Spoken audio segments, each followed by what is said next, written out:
ससा आणि साळू.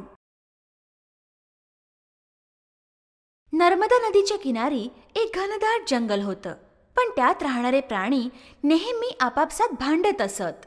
आपण सतत भांडत असतो. आपल्याला कोणी राजाच नाही जो आपला न्याय करू शकेल. आपल्याला एक राजा हवा. पण राजा बनणार कोण? पुन्हा त्यांच्यात भांडण सुरू झालं. राजा तर मीच बनणार. नाही, मीच राजा बनणार. राजा मीच होणार. एक वृद्ध कोल्हा काही दिवसांपूर्वी त्या जंगलात येऊन राहिला होता.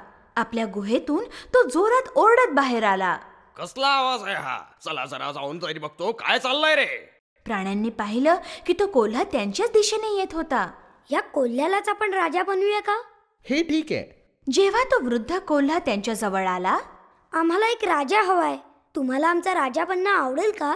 वा, काय नशीब आहे माझं. माझा तर विश्वासच बसत नाहीये. असं वाटतंय की भुकेचे दिवस संपले आता.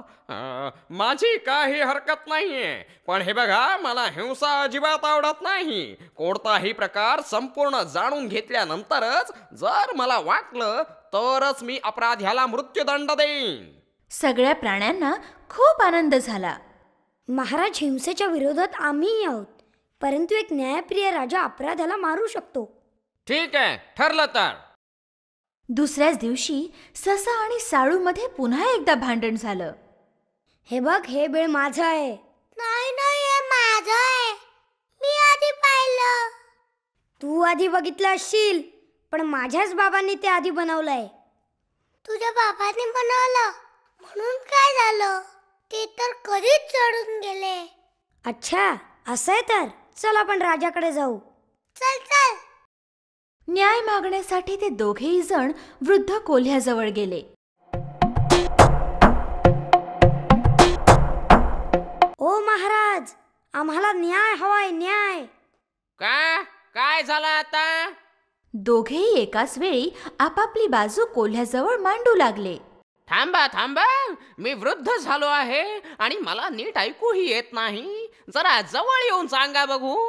न घाबरता दोघेही कोल्ह्याच्या जवळ गेले आणि दुसऱ्या क्षणी कोल्ह्याने त्यांच्यावर झेप घेतली. त्यांना मारून त्याने छानपैकी भोजन केलं. सगळ्या प्राण्यांना आता चांगलाच धडा मिळाला. मित्रांनो, आपल्याला आपला न्याय स्वतःच करायला पाहिजे. अनोळखी प्राण्यांवर विश्वास ठेवून तर आपणच फसलो. अनोळखी व्यक्तींवर कधीही लगेच विश्वास ठेवू नये.